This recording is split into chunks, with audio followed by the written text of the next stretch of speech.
with the homies. Welcome back to Trolling with Gwen, where you know what we're going to do. We're going to talk a little bit about gossip, a little bit about politics, but honey, a whole lot of bullshit, and especially in this episode.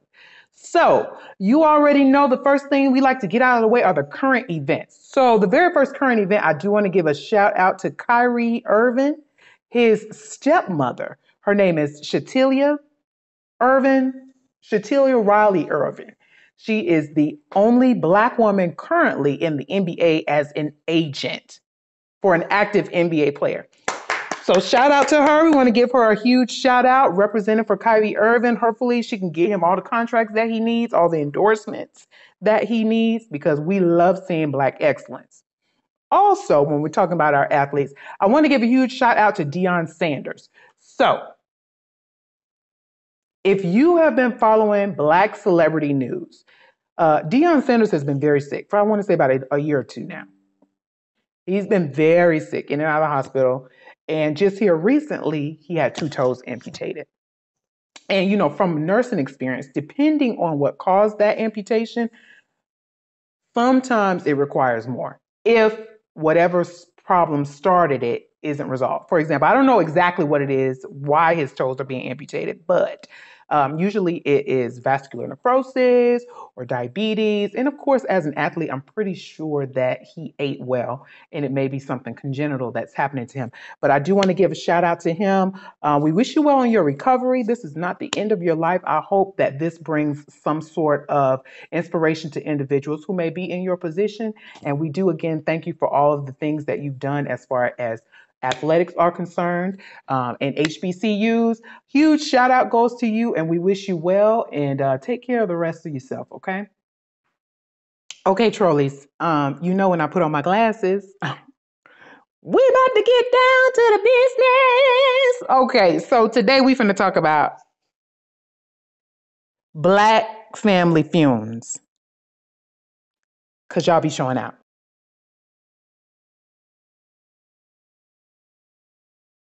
For then will I fly away and be at rest. Ooh.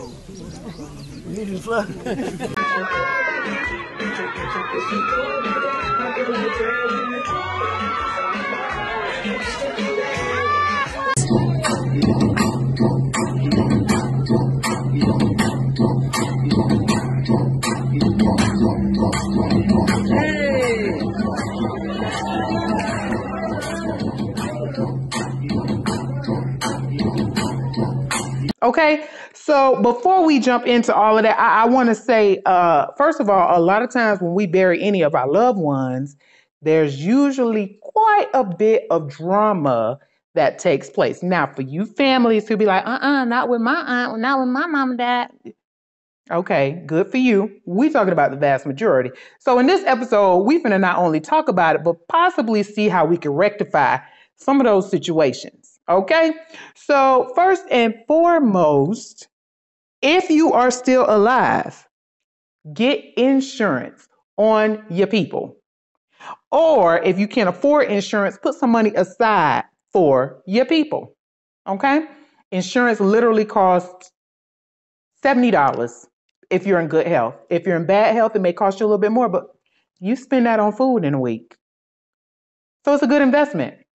And if you're going to get insurance, make sure it is 3 times what you make in a year. So if you make $50,000 in a year, you at least want to make sure you got a $150,000 policy. Okay? I'm going to say kick it up to $300 just to add a little razzle dazzle. But even with a policy like that, it shouldn't cost you any more than $100, especially if you're somebody who's in good health. Get insurance. It will save your family a lot of heartache. Well, I can't remember the name of that pastor. He said you should not have a cavity in your mouth and be wearing a Louis Vuitton bag. Oh, that's that's with Shawnee. Yeah, he ain't lying. You're not lying. You shouldn't have a Louis bag if you ain't got no life insurance or health insurance. Okay? First of all, huh? You probably shouldn't have an iPhone. You probably shouldn't have an iPhone because that iPhone costs about how much an insurance policy would cost you in a year. You should be utilizing a Metro PCS that costs $40 at Walmart. And that's no judgment. If you cannot afford it, that is just, if you can afford frivolous things, you need your ass beat. Okay?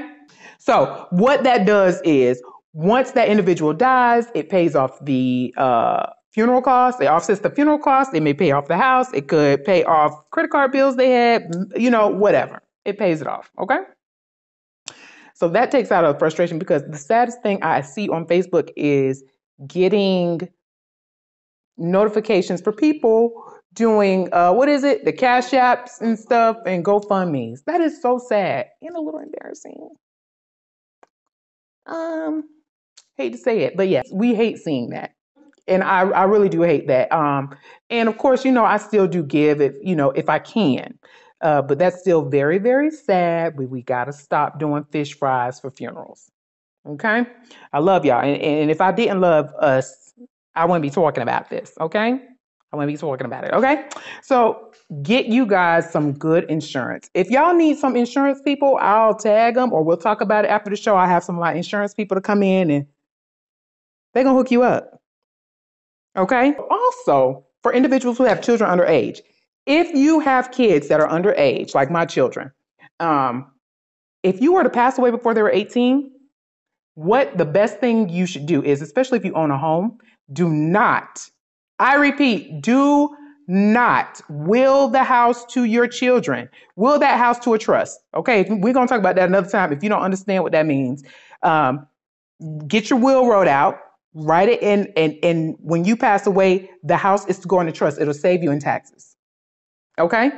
And also make sure y'all got y'all stuff in order. Like, make sure you know where you want to be buried. Make sure where you want to have your funeral services, how you want to be funeralized. Do you want to be cremated? Do you just want somebody to throw you in a ditch? Whatever you want to do, make sure your wishes are well known.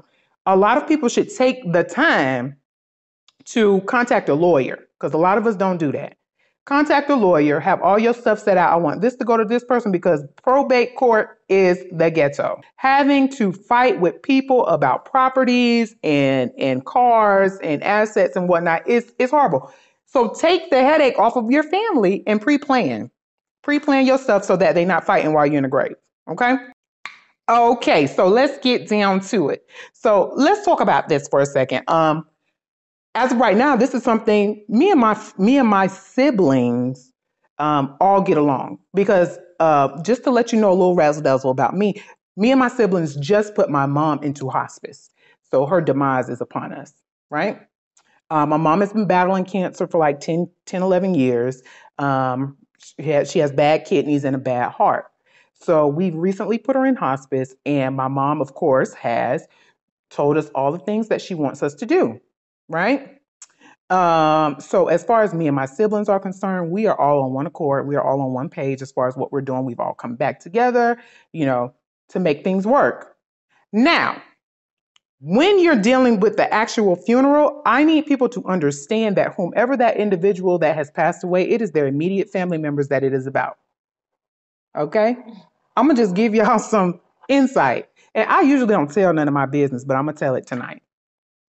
So as far as me and my siblings are concerned, we are good as far as our situation. But I have one aunt that I have hated for a while, who has been a bitch since we can remember. Jesus. She is not invited to the funeral. And if she try to show up, security gonna be there to escort her and her imps away. Because if you have not done something for someone, or if you have not been there for someone and all you've done is talk bad about them and all you've done is be a bitch towards them your entire life, why would you want to cry and grieve over them? That's my question. This particular aunt, and I'm not going to say her name, but she's done nothing but talk bad about my mom, talk bad about my family. And when we funeralize my mother, we don't need that type of energy. And you guys better get security at y'all. I saw a funeral one time where the young lady, it was a child's funeral. The girl was standing to the front. We'll see if we can find the video, but the girl was standing to the front with a Glock, standing by the casket like, I want you to be Froggy. Now, I ain't going to say I'm going to do all that, but if they show up, my mama funeral might be on World Star Hip Hop. And that's on everything I love. That's all. Everything I love. We have already sent the memo out. Everybody is welcome to come see my mother, except for this individual and her children. And I think, even though that is her sister, well, actually her half sister, I think, even though that is her sister, she should respect our wishes. People think I'm wrong. I don't really care what you think. If that is what is going to keep the peace the day that my mother has to be buried, because it is about my mom that day. And you don't want anyone coming into that funeral that is going to cause a disturbance, somebody who is there for ill intentions, somebody who's just there to talk. And I'm not with it. I ain't with it. I ain't with it. And I pray that my mom actually lasts. You know, my mom's a fighter. She's been fighting this for a long time. I pray that she lasts a long time. But in the event that she goes, hopefully this airs prior to, because I know the individuals who also hate me that are her kids are probably going to watch this. And I want you to make sure you screen share this and show it to her so that if they show up and we go to court, we can make sure that we let them know that you've incited a riot, because that's probably what it's going to be. I think if this is your mother, the individuals who are immediate are the ones who take precedence. When it is time for a funeral, people, do what you can to eliminate all negativity. Now, if there is drama within the family, between the siblings, that's a whole nother ball game. I don't know what y'all gonna do. But I think in order to effectively get through the funeral, there has to be communication. People have to grow up. You have to be, just adults about things. Our goal here is to make sure that we funeralize whomever our loved one is, and to make sure we transition together. I mean, therapy, whatever you have to do. I think a lot of times, and I'm gonna be honest with you, it's not just Black families. Because I've seen some stuff go on with the mother folks' families too. Shit you wouldn't even believe. But we're gonna talk about us today, okay?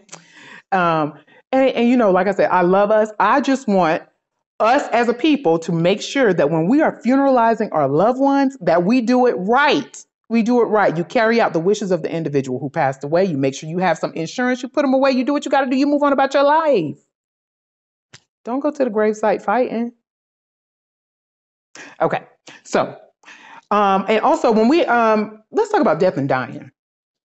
Okay. When individuals are in the hospital, I think it's important. I think it's something they should actually teach in school. Death and dying process.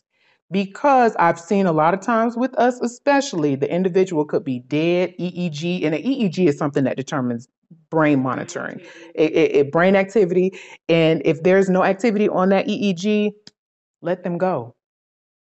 Let them go, y'all.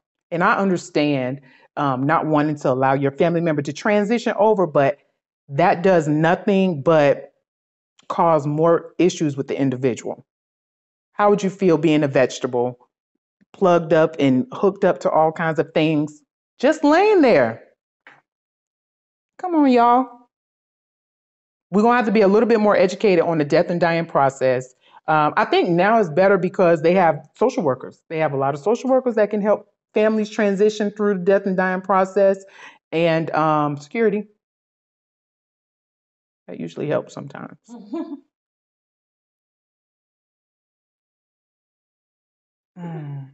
It's hard. And I know I'm laughing. I know that, it ain't funny, but I can't help myself. So y'all know Aretha Fune just ended a couple hours ago. Now that's another thing. Our funerals be super long. I ain't gonna tell y'all how long to funeralize your people, but sometimes them things be so long. I ain't gonna lie, I love y'all, but I think my mama's might be long. She want a concert. But a huge shout out to my mama. I love her so much. Of course, she's my mom. She's my first love, and of course, mother and daughter, sometimes we don't always get along, but she will always be my very, very first love. And I want to dedicate this to her because we absolutely will carry out all of her wishes, most of them. And my mom says she wants us to make sure we have a church and good time. I ain't been to church in a long time, so we're going to hope that thing don't catch on fire when I walk in that joint. And I just want to encourage everybody to make sure that you love your loved ones. And Make sure that you prepare for the end because it is nigh. Life is but a vapor. Life is but a vapor. We are here for a very short amount of time. And also live your life to the fullest. Wake up and do everything you want to do and do the shit that scares you the most. Okay? Um, you know, as a black woman, I'm gonna just say one more thing. We celebrate life very different. It just depends on where you grew up in X, Y, and Z. And I would never condemn anyone for how they celebrate their families. Because you know what? Louisiana funerals be lit. I'm sorry, New Orleans. Them NOLA funerals be lit. I want to go to one. They party hard. I mean, that sound cringy. Maybe I just keep watching on YouTube. But their funerals are absolutely lit. Like they have the little dance lines and they lift the casket up on one girl and oh honey, I was almost in tears.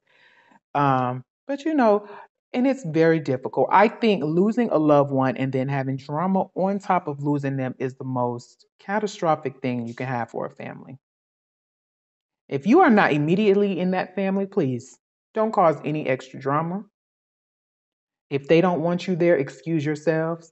Oh, and as far as my family, you can watch her funeral live on Sarah L. Carter if you just want to be there that bad. Back into what we were talking about.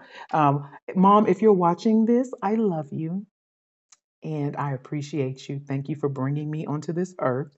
And hopefully we set the stage and the standard for funeralizing Black folks because I love you. We definitely going to take care of you and we're going to send you out exactly the way you wanted to be sent out. Sister said she want to wear all white with a red corsage. I said, okay, okay. And she said she want white house shoes.